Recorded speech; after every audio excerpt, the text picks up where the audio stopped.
होता, म्हणून बाबासाहेबांच्या विरोधाला आपण प्राधान्य देतो किंवा त्यांना जास्त प्रमाण मानतो. पण महात्मा गांधींना विरोध करणाऱ्या आणखी काही संघटना तत्कालीन त्या 1931च्या गोलमेज परिषदेमध्ये होत्या.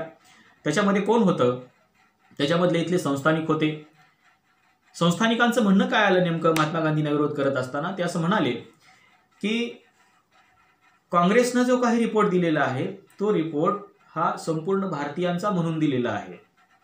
बघा, इथं खूप समजून घेणं गरजेचं आहे की काँग्रेसनं जो रिपोर्ट दिलेला आहे तो रिपोर्ट संपूर्ण भारताचा रिपोर्ट म्हणून दिलेला आहे, पण काँग्रेसचा आणि इथल्या संस्थानिकांचा काही एक संबंध नाही. का संबंध नाही? कारण संस्थानिकांचं जे राज्य आहे ते त्यांचं राज्य त्यांनी आखून घेतलेलं आहे किंवा त्यांच्या राज्यावरती त्यांची सत्ता आहे. तिथं काँग्रेसची मुवमेंट नाही किंवा काँग्रेसच्या कुठल्याही नेत्यांचा प्रभाव त्यांच्या संस्थानावरती नाही. म्हणून संस्थानिकांचं म्हणणं असं आलं की आमचा काँग्रेसशी काही संबंध नाही आणि काँग्रेसचा आमच्या संस्थानाशी काही संबंध नाही, त्याच्यामुळे आमची लिडरशिप किंवा आमचं जे म्हणणं आहे ते म्हणणं काँग्रेस किंवा महात्मा गांधी तिथं मांडू शकत नाहीत. महात्मा गांधींना झालेला हा एक वेगळा विरोध आहे. आणि मग महात्मा गांधी आणि संस्थानिक यांच्यामध्ये जे काही भेद तिथं निर्माण झालेला आहे त्याचे देखील परिणाम कॉन्स्टिट्यूशनवरती झालेले आपल्याला पाहायला मिळत आहेत. दुसरा विरोध कोणाचा आहे? दुसरा विरोध आहे बॅरिस्टर जिनांचा, किंवा त्याला आपण असं म्हणतो मुस्लिम लीगचा विरोध, आपण त्याला असं म्हणूया. मुस्लिम लीगचं म्हणणं असं होतं की काँग्रेस ही जी मुवमेंट आहे ही मुवमेंट ही हिंदूंची मुवमेंट आहे किंवा हिंदूंचं एक ऑर्गनायझेशन आहे, याचा मुस्लिमांशी काही संबंध नाही. मुस्लिमांचं जे ऑर्गनायझेशन आहे ते म्हणजे मुस्लिम लीग आहे आणि मुस्लिम लीग ज्या पद्धतीनं म्हणेल त्या पद्धतीनं मुस्लिम लीग आपापलं कॉन्स्टिट्यूशनचा ड्राफ्ट इथं तयार करणार आहे.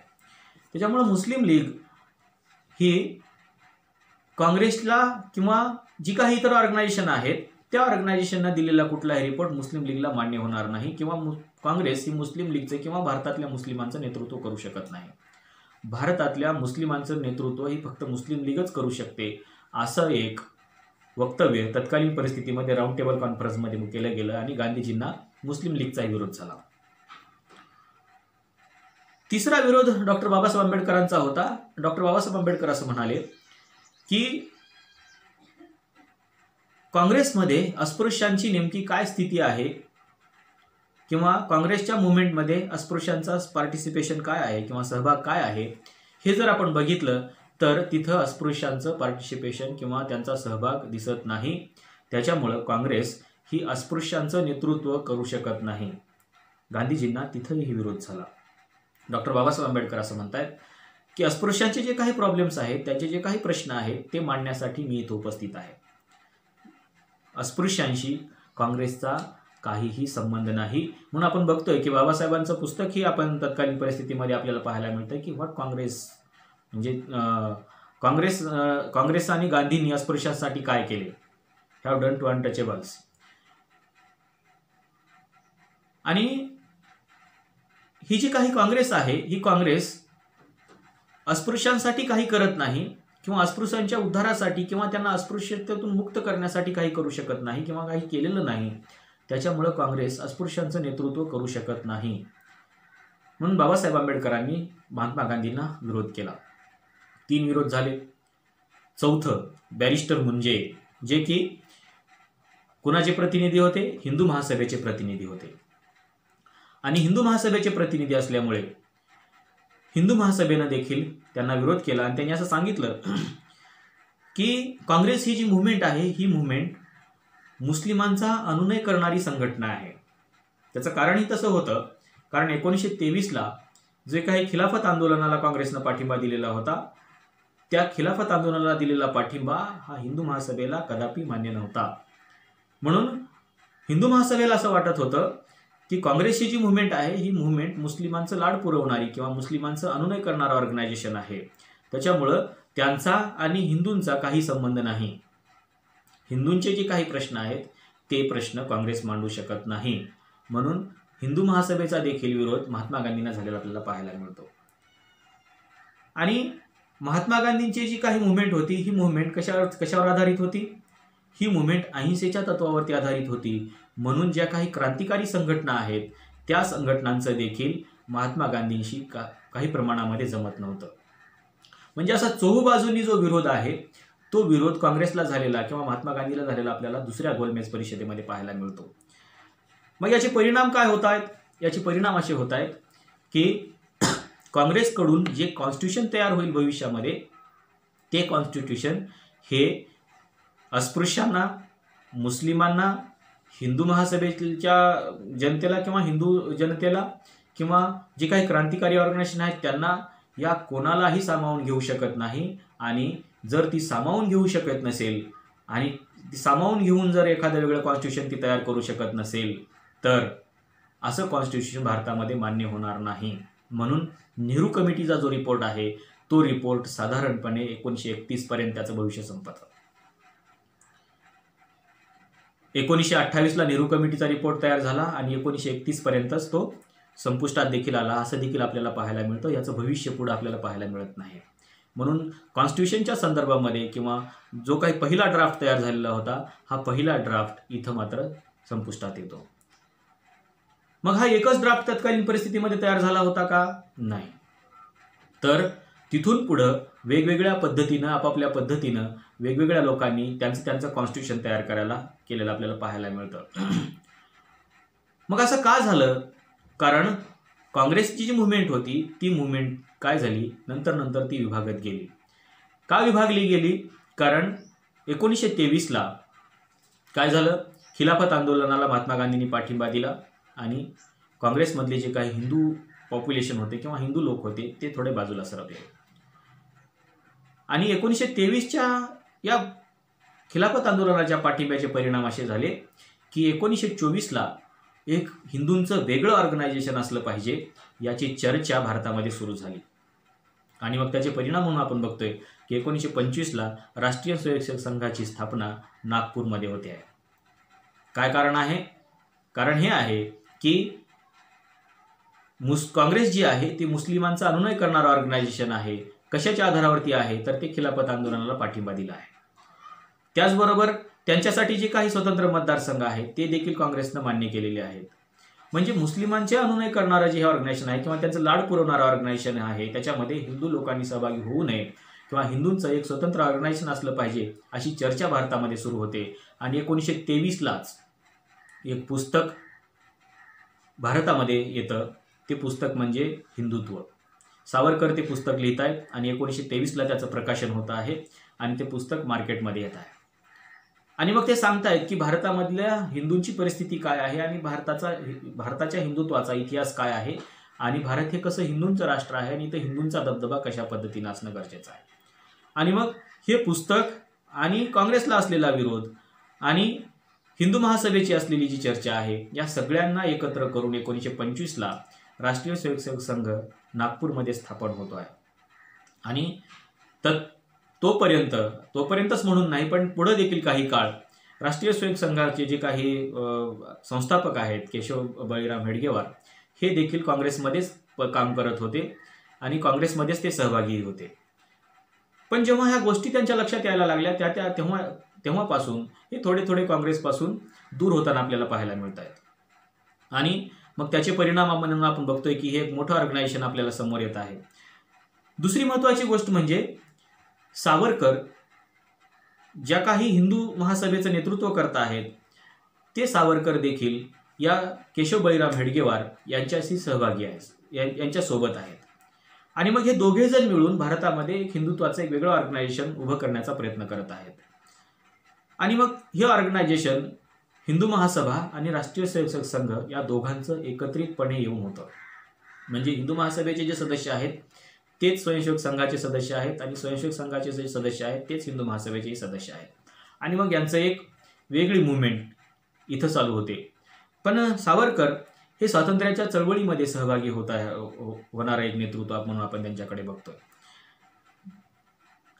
आणि मग 1936 ला सावरकर काय करतायत? हिंदू महासभेच्या अध्यक्षपदावरून एक भाषण करतायत. अधिवेशन हिंदू महासभेचं आहे आणि या हिंदू महासभेच्या अधिवेशनामध्ये सावरकर अध्यक्षपदावरून एक भाषण करतायत आणि ते सांगतायत की भारत हे हिंदूंचं राष्ट्र आहे. बघा, भारत हे हिंदूंचं राष्ट्र आहे, कारण इथं बहुसंख्येनं लोक काय आहेत, हिंदू आहेत, त्याच्यामुळे त्यांचं ते राष्ट्र आहे. आणि मग याची एक वेगळी मांडणी सावरकर तत्कालीन परिस्थितीमध्ये करतायत. म्हणून त्यांचं एक वेगळं ऑर्गनायझेशन आपल्याला पाहायला मिळत आहे. आणि मग याचे सगळ्यांचे परिणाम काय होत आहेत, तर याचे सगळ्यांचे परिणाम असे होत आहेत की हे आपापल्या पद्धतीनं आपापलं एक स्वतंत्र संविधान तयार करण्याच्या मार्गावर आहेत. मी तुम्हाला असं म्हणालो की काँग्रेसचं जे काही संविधान आहे ते द नेहरू कमिटी रिपोर्टच्या माध्यमातून 1931 पर्यंत संपलं किंवा त्याची चर्चा तिथं संपली. पण त्याच्यानंतर देखील भारतामध्ये एक वेगवेगळे संविधान तयार करण्याच्या प्रक्रिया सुरू झाल्या. 1932ला जी गोलमेज परिषद झाली त्याचे परिणाम म्हणून आपण बघतोय 1935चा कायदा भारतामध्ये आला. पण तरीही भारतामधली जी काही संविधान निर्मितीची प्रक्रिया आहे ती चालू राहिली आणि आपण बघतोय की एक वेगवेगळे ड्राफ्ट भारतामध्ये पुढे यायला लागले आपल्याला पाहायला मिळत आहेत. कुठले ड्राफ्ट आहेत? 1944ला मानवेंद्रनाथ रॉय यांनी कॉन्स्टिट्यूशन फॉर फ्री इंडिया नावाचा एक ड्राफ्ट तयार केला आणि त्यांनी सांगितलं की भारतामध्ये आर्थिक लोकशाही असणारं एक संविधान असलं गरजेचं आहे. त्यांनी आर्थिक लोकशाही त्यांच्या संविधानाच्या माध्यमातून मांडली. आपल्याला हे कदाचित कोणी सांगत नाही किंवा आपल्याला हे माहिती नसेल की मानवेंद्रनाथ रॉय यांनी देखील एक वेगळं संविधान भारताचं तयार केलेलं होतं. त्याचं नाव होतं constitution for free India state.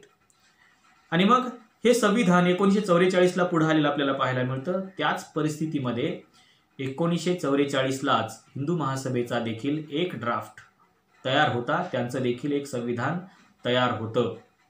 याचे जर डिटेल्समध्ये तुम्हाला जायचं असेल तर ग्रॅन्युअल ऑस्टिनचं एक पुस्तक आहे Indian constitution cornerstone of nation नावाचं. ती खूप चांगला ग्रंथ. मी जेवढे काही आतापर्यंत संविधानावरची जेवढी काही पुस्तकं अभ्यासलेली आहेत त्यातलं सगळ्यात महत्त्वाचं आणि सगळ्यात सुंदर पुस्तक म्हणून मी ग्रॅन्युअल ऑस्टिनच्या पुस्तकाकडे पाहतो. आपण सगळ्यांनी ते पुस्तक खरं तर वाचलं पाहिजे. ते मार्केटमध्ये उपलब्ध आहे. तुम्ही जर फ्लिपकार्टला वगैरे बघितलं तर तिथं ते पुस्तक तुम्हाला मिळेल. ग्रॅन्युअल ऑस्टिन त्या लेखकाचं नाव आहे आणि पुस्तकाचं नाव आहे Indian constitution cornerstone of nation. त्याची मराठी आवृत्ती देखील मला वाटतं डायमंड पब्लिकेशननं काहीतरी ते बाजारामध्ये 1-2-3 वर्षापूर्वी आणलेली आहे. ते मराठीतलं देखील ट्रान्सलेशन खूप सुंदर आहे. ते देखील आपण वाचलं पाहिजे कारण या सगळ्यांची माहिती त्याच्यामध्ये आपल्याला पाहायला मिळते. हिंदू महासभेचा जो ड्राफ्ट होता त्याच्यावरती आपण चर्चा करत होतो. 1944लाच हिंदू महासभेनं जे कॉन्स्टिट्यूशन तयार केलेलं होतं ते कॉन्स्टिट्यूशन होतं constitution for Hindustan free state. बघा, मानवेंद्रनाथ रॉयचं एक कॉन्स्टिट्यूशन, आता हिंदू महासभेचं एक कॉन्स्टिट्यूशन. आणि त्याच परिस्थितीमध्ये आता एक मजेशीर गोष्ट तुम्हाला लक्षामध्ये येईल की काँग्रेसचं नेतृत्व कोण करत आहे? महात्मा गांधी करतायत. कधीपर्यंत करतायत? ते स्वातंत्र्य मिळेपर्यंत करतायत. पण तत्कालीन परिस्थितीमध्ये द नेहरू कमिटीचा रिपोर्ट संपुष्टात आल्यानंतर महात्मा गांधीचे जे शिष्य होते नारायण अग्रवाल हे महात्मा गांधींच्या सोबत वर्ध्यामध्ये राहत होते.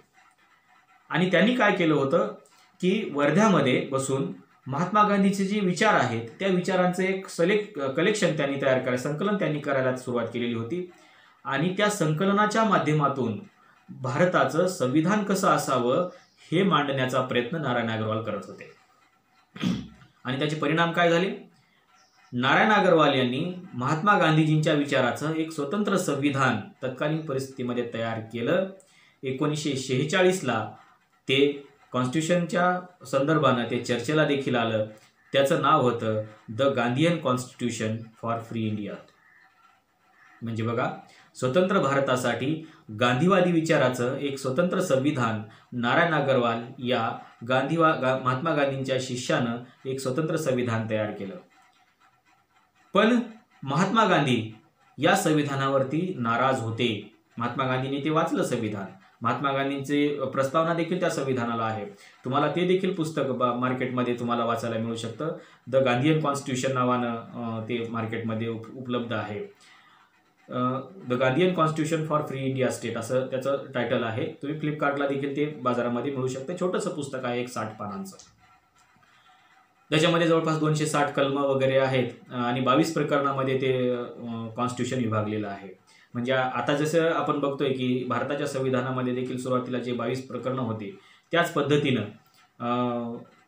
नारायण अग्रवाल यांनी देखील एक संविधान तयार केलेलं होतं आणि ते संविधान त्यांनी महात्मा गांधीच्या प्रस्तावनेसाठी महात्मा गांधीजी समोर ठेवलं आणि महात्मा गांधींना ते असं म्हणाले की गांधीजी, मी आपल्या विचाराचं एक वेगळं संविधान तयार केलेलं आहे, हे आपण वाचावं आणि याला एक प्रस्तावना आपण लिहावी.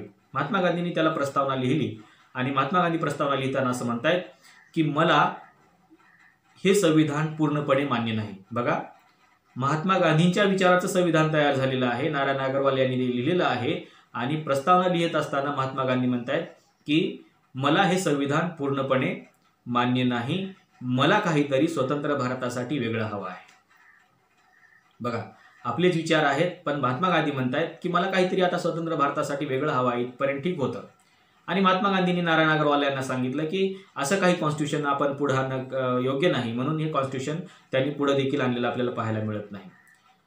पण हे कॉन्स्टिट्यूशन आज देखील अस्तित्वात आहे, आपल्याला ते वाचायला देखील मिळू शकतं. आपण इंटरनेटवरती जाऊन जरी याला सर्च केलं तरी कुठे एक PDF फाईल देखील आपल्याला त्याच्या मिळू शकतात किंवा एखादी ओपन फाईल देखील आपल्याला याच्या अनुषंगानं मिळू शकते.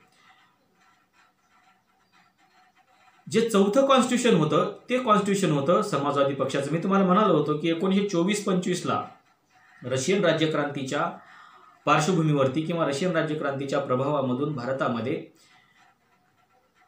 एक ऑर्गनायझेशन किंवा वेगळ्या संघटना इथं उभा राहत होत्या, डाव्या चळवळी आपण त्याला म्हणतो. आणि मग त्यांचं देखील एक कॉन्स्टिट्यूशन भारतामध्ये आपल्याला तयार असलेलं पाहायला मिळतं. कधी? 1948ला. 1924-25ला त्या अस्तित्वात येत आहेत संघटना. 1927ला ब्रिटिश पार्लमेंट सांगते आहे की तुम्ही स्वतंत्र संविधान तयार करा. 1930-31ला गोलमेज परिषदेमध्ये त्याच्यावरती चर्चा होते आहे आणि या सगळ्याच ऑर्गनायझेशन संविधान तयार करायला लागतात आपापल्या पद्धतीनं. समाजवादी पक्षाने 1948 पर्यंत द इंडियन रिपब्लिक नावाने एक कॉन्स्टिट्यूशन तयार केलं आणि ते देखील पुढे चर्चेला आलेलं आपल्याला पाहायला मिळतंय. दरम्यानच्या काळामध्ये 1947लाच एक 5वं कॉन्स्टिट्यूशनचा ड्राफ्ट कसा असावा हे सांगणारा एक मसुदा किंवा एक ड्राफ्ट आपल्याला पुढे येतो. तो म्हणजे डॉक्टर बाबासाहेब आंबेडकरांचा. आणि डॉक्टर बाबासाहेब आंबेडकर देखील त्यांचं एक स्वतंत्र संविधानाचं एक वेगळं ड्राफ्ट पुढे आणतायत, स्टेट अँड मायनॉरिटीच्या नावानं. हे देखील पुस्तक मार्केटमध्ये उपलब्ध आहे, तुम्ही ते वाचू शकता. आणि डॉक्टर बाबासाहेब आंबेडकर हे 5वा ड्राफ्ट समोर आणतायत. त्याच्यानंतर मी तुम्हाला असं म्हणालो होतो की इथं काही क्रांतिकारी संघटना देखील 1930च्या किंवा 1920-30च्या दरम्यान अस्तित्वात आलेल्या आपल्याला पाहायला मिळत आहेत. त्यांचा देखील एक वेगळा ड्राफ्ट इथं आपल्याला पाहायला मिळतो. त्यांनी तर 1928लाच त्यांचा पहिला ड्राफ्ट आणलेला होता आणि त्यांनी सांगितलं होतं की पूर्ण स्वराज डिक्लेरेशन नावाने त्यांनी पहिला ड्राफ्ट आणलेला होता. ज्या वेळेस द नेहरू कमिटी रिपोर्ट येत होता त्याच वेळेस त्यांनी पूर्ण स्वराज डिक्लेरेशन देखील या क्रांतिकारी संघटनांनी इथं जाहीर केलेलं होतं आणि त्यांनी सांगितलं होतं की या देशाचं कॉन्स्टिट्यूशन याच्यामध्ये आहे, हे बघून घ्या. आणि मग हे जे काही सगळे 6-7 ड्राफ्ट आहेत, हे सगळे 6-7 ड्राफ्ट 1946-47 पर्यंत भारतामध्ये अस्तित्वात येत आहेत.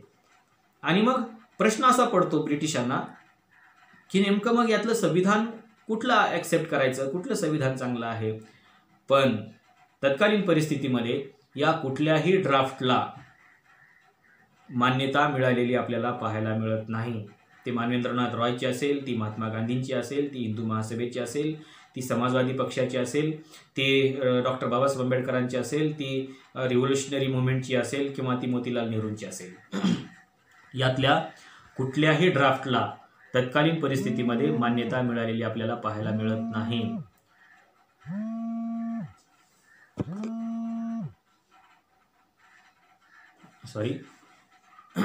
या कुठल्याही ड्राफ्टला तत्कालीन परिस्थितीमध्ये मान्यता मिळालेली आपल्याला पाहायला मिळत नाही. पण 1946 पर्यंत स्वातंत्र्याची मुवमेंट ही अंतिम टप्प्याकडे होती आणि देशाला लवकरात लवकर एक नवं संविधान अस्तित्वात आणावं लागणार होतं. पण देशाची परिस्थिती एवढी बिकट होत चाललेली होती कारण 1936 पासून ते 1946 पर्यंत देशामध्ये एवढं अराजक माजलेलं होतं की त्याची काही विचारता सोय नाही. त्याचं कारण काय आहे? त्याचं कारण असं आहे की 1939ला लाहोरमध्ये मुस्लिम लीगचं एक अधिवेशन होतं आणि 1939ला या लाहोरच्या अधिवेशनामध्ये मुस्लिम लीगने एक ठराव पास केलेला होता. हा ठराव काय होता? तर मुस्लिम लीगला त्यांच्यासाठी एक स्वतंत्र देश हवा होता. ते भारताची फाळणी त्यांना अपेक्षित होती. आणि मग 1939च्या लाहोरच्या अधिवेशनामध्ये त्यांनी हा ठराव पास केला आणि त्यांनी सांगितलं की आम्हाला मुस्लिमांचं एक स्वतंत्र राष्ट्र हवं आहे आणि त्या अनुषंगाने मुस्लिम लीग इथून पुढे काम करणार आहे.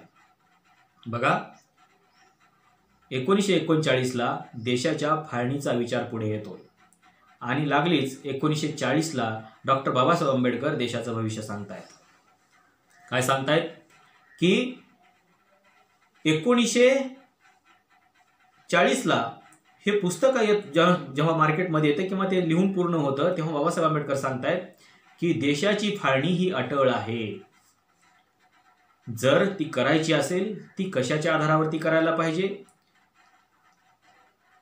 आणि जर नाही केली किंवा त्याचे जर आधार चुकले तर त्याचे परिणाम